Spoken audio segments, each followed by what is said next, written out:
Un directeur des ressources humaines republie, en juin, une offre d'emploi presque identique à celle qu'il a supprimée en janvier. Même bureau, même mission, un intitulé différent. Selon Robert Half, un tiers des managers américains qui ont coupé un poste à cause de l'IA viennent de faire ce geste. Épisode Le boomerang des licenciements IA. Chapitre 1 Le tiers qui revient. Un poste supprimé au nom de la machine, puis republié presque à l'identique. La scène se joue déjà par milliers. Le 1er juillet 2026, le cabinet Robert Half publie les résultats d'une enquête menée auprès de plus de 2000 responsables du recrutement américain, tous secteurs confondus. 32% d'entre eux, ayant supprimé un poste principalement à cause de l'IA, ont depuis réembauché pour ce même poste ou pour un poste très proche. Dans la finance, ce chiffre grimpe à 44%, la proportion la plus élevée de toute l'étude. La tech, elle, secteur qui a le plus vendu la promesse d'un remplacement propre et rapide, retombe exactement sur la moyenne générale, à 32. Ce n'est pas un hasard de méthode ou un artefact statistique. C'est le même geste, répété d'un bureau à l'autre, avec la même chronologie. On ferme un poste au premier trimestre en promettant qu'un modèle fera le travail, et on rouvre la fiche au deuxième, souvent avec une ligne budgétaire qui n'existait pas au moment de la coupe. La surreprésentation de la finance n'est pas non plus un détail.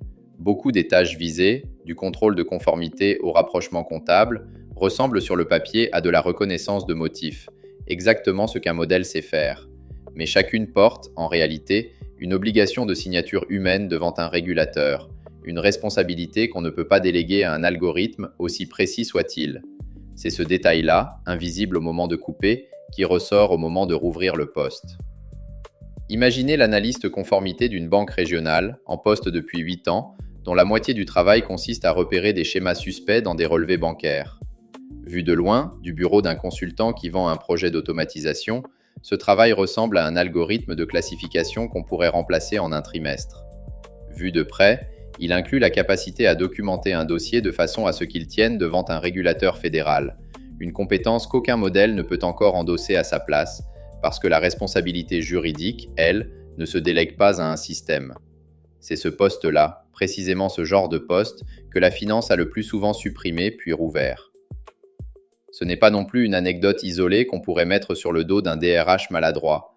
C'est un geste mesuré, daté, chiffré, qui se répète assez pour dessiner un motif. On a supprimé un poste en promettant qu'une machine ferait le travail, et quelques mois plus tard, on rouvre la même fiche. L'idée forte de cet épisode tient dans ce simple aller-retour. Si l'IA avait vraiment remplacé la tâche, personne ne rouvrirait le poste, ni dans la finance, ni ailleurs. Et pourtant, un tiers des entreprises le rouvrent, en silence, sans communiquer pour l'accompagner. Alors la vraie question n'est pas de savoir si l'IA saura, un jour, faire ce travail. Elle est de comprendre pourquoi tant d'entreprises ont cru, l'an dernier, qu'elles le savaient déjà faire, et ce que ce mauvais pari a coûté à ceux qui l'ont fait. Chapitre 2 Le calcul qui ne tenait pas. Réembaucher coûte cher. Et pour la majorité des entreprises qui s'y sont risquées, l'addition ne tombe jamais du bon côté. Le cabinet Orgvue arrive à un chiffre voisin par une autre porte, avec une question posée différemment. 39% des dirigeants interrogés ont licencié des salariés en invoquant l'intelligence artificielle, et 55% d'entre eux estiment aujourd'hui que cette décision était une erreur. Plus de la moitié qui se dédie sur un choix présenté au moment de l'annoncer comme une décision stratégique et assumée. Une autre enquête va plus loin dans le détail. Elle a été menée en février 2026 par le cabinet Career Minds. Auprès de 600 professionnels des ressources humaines, tous ayant eux-mêmes conduit des vagues de licenciements dans les 12 mois précédents. 2 entreprises sur 3 qui ont réduit leurs effectifs pour l'IA sont déjà en train de réembaucher. 35,6% ont repris plus de la moitié des postes supprimés, et un peu plus de la moitié de ces réembauches a démarré en moins de 6 mois. 6 mois, c'est le temps d'un budget annuel qu'on révise avant même d'avoir bouclé l'exercice sur lequel la coupe s'appuyait. Et le calcul financier, lui, est sans appel. 31% des entreprises déclarent que réembaucher leur a coûté plus cher que ce que le licenciement leur avait fait économiser. 42,4% disent que les deux s'annulent à peu près. Indemnité de départ d'un côté, prime de recrutement et perte de savoir-faire de l'autre. Additionnez ces deux groupes et vous obtenez 73,4% des entreprises qui n'ont, au bout du compte, strictement rien gagné sur le plan financier. Il ne reste qu'un peu plus d'un quart d'entre elles pour lesquelles la manœuvre a fini par être réellement rentable. 3 entreprises sur 4 ont donc payé une fois pour supprimer un poste, puis une seconde fois pour le recréer, sans que la première dépense n'ait jamais été récupérée. différé. Ce n'est pas un ajustement de trajectoire, c'est une double facture pour un seul et même poste. Et cette addition ne compte encore que l'argent. Elle ignore la relation client qu'on ne récupère jamais tout à fait avec un autre visage et le savoir-faire que ceux qui restent doivent réapprendre en accéléré, sans le collègue parti pour le leur transmettre. Sur ce plan-là, invisible dans un tableur, la facture est presque certainement plus lourde que les chiffres déjà sans appel. Il existe même une ligne budgétaire précise que ce calcul oublie presque toujours. Aux États-Unis, le taux de cotisation qu'une entreprise verse à l'assurance chômage dépend en partie de son propre historique de licenciement, un mécanisme que les spécialistes appellent la tarification à l'expérience. Plus une entreprise licencie, plus elle paie cher, pendant plusieurs années, pour licencier de nouveau. Un DRH qui recalcule sa décision uniquement sur l'indemnité de départ et le salaire économisé oublie cette taxe différée qui continue de courir bien après que le poste a été rouvert. Chapitre 3. Le nom change, le poste reste. Une prévision du cabinet Gartner annonce déjà la suite et elle porte un détail qui change tout le sens de l'histoire. Gartner prévoit que d'ici 2027, la moitié des entreprises ayant attribué des coupes d'effectifs à l'IA réembaucheront pour un travail similaire, souvent sous un intitulé de poste différent. Ce petit détail, l'intitulé qui change, mérite qu'on s'y arrête. Il ne dit pas seulement qu'on récrée le poste, il dit qu'on habille la marche arrière pour qu'elle ne ressemble pas à une marche arrière. Un ancien poste de support client redevient un poste dit d'expérience client augmentée. Les mêmes mains restent sur le même clavier, sous un intitulé différent, et personne dans l'organigramme n'a besoin d'admettre que la coupe initiale reposait sur une capacité que la machine n'avait pas encore.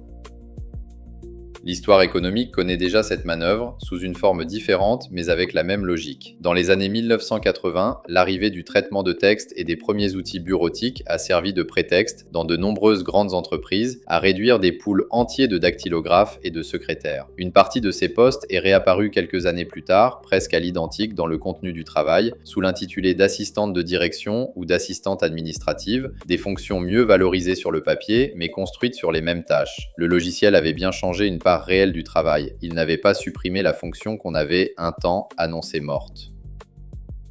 Renommer un poste, ce n'est pas le réinventer. C'est souvent la façon la plus discrète d'admettre qu'on s'est trompé sans jamais avoir à le dire à voix haute, ni aux actionnaires qui avaient applaudi la coupe, ni aux salariés qu'on rappelle 6 mois plus tard avec un titre neuf sur une carte de visite identique. Il existe pourtant une vraie différence entre les deux gestes et elle tient en une question simple. Le contenu du travail a-t-il changé ou seulement son nom sur la fiche de paie? Une transformation réelle déplace la tâche, l'enrichit, la fait remonter vers du jugement et de la relation. Un simple rebaptême laisse le geste identique et ne change que l'étiquette qu'on lui colle avant de le présenter au conseil d'administration. C'est cette différence-là, et elle seule, qui sépare une automatisation qui tient ses promesses d'un aller-retour maquillé en progrès. Et il y a une raison très humaine pour laquelle presque personne ne choisit d'admettre l'erreur à voix haute. Le dirigeant qui a signé la coupe initiale a, la plupart du temps, encore son poste au moment de la réembauche. Reconnaître publiquement que la machine ne faisait pas le travail reviendrait à reconnaître sa propre erreur de jugement devant les mêmes actionnaires qui avaient applaudi 6 mois plus tôt. Le nouvel intitulé de poste protège donc autant la trajectoire de carrière de celui qui a coupé que le narratif de l'entreprise. C'est un coup de plus, purement politique celui-là, qui ne figure dans aucun tableur, mais qui explique, sans doute mieux que la technologie elle-même, pourquoi le geste se répète sans jamais être nommé pour ce qu'il est.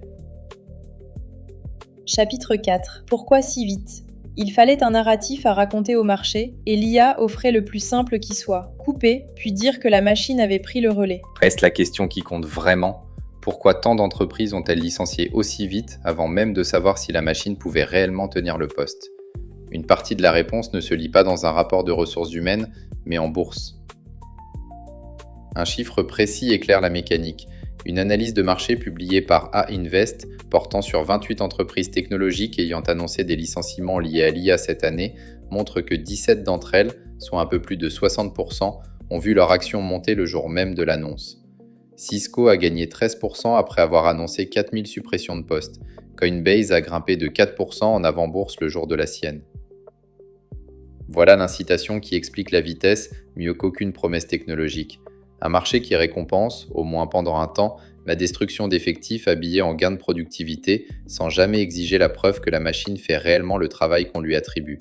Couper coûte peu à annoncer et rapporte tout de suite en capitalisation, le jour même, devant les caméras. Réembaucher, 6 mois plus tard, ne fait jamais l'objet d'un communiqué ni d'une ligne dans le rapport annuel suivant. Ce n'est donc pas de la panique irrationnelle, ni un simple effet de mode chez des dirigeants naïfs. C'est un calcul rationnel à courte vue où le bénéfice de l'annonce arrive tout de suite et où la facture, elle, arrive après quand plus personne ne regarde. Personne, ni le marché le jour de l'annonce, ni le conseil d'administration qui l'a validé, n'a exigé de voir la tâche réellement automatisée avant d'applaudir la coupe. C'est cette absence de vérification, plus que l'IA elle-même, qui explique la vitesse du geste.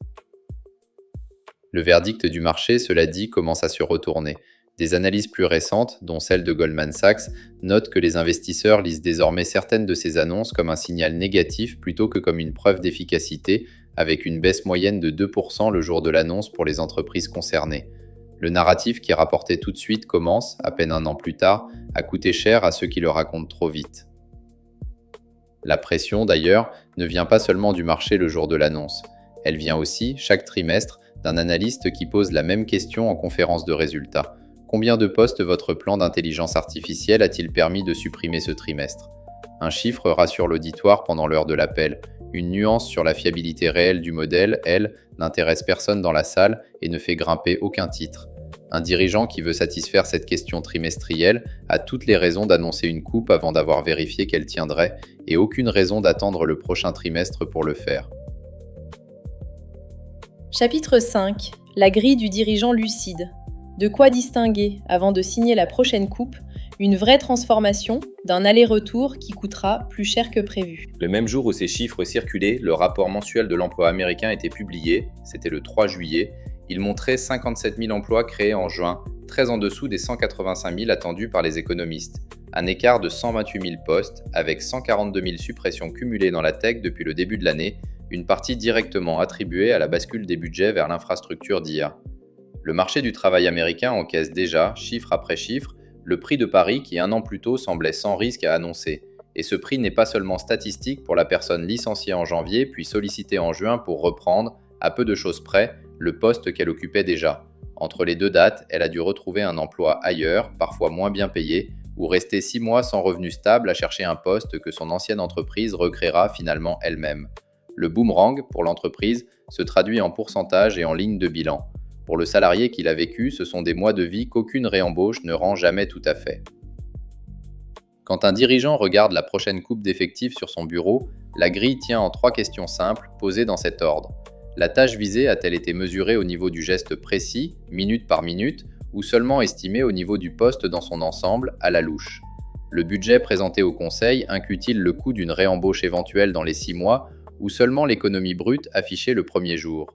Et surtout, si l'action de l'entreprise grimpe le jour même de l'annonce, est-ce la preuve d'une vraie transformation du travail, ou seulement celle qu'un marché a, une fois de plus, préféré applaudir un récit plutôt que d'attendre sa vérification ?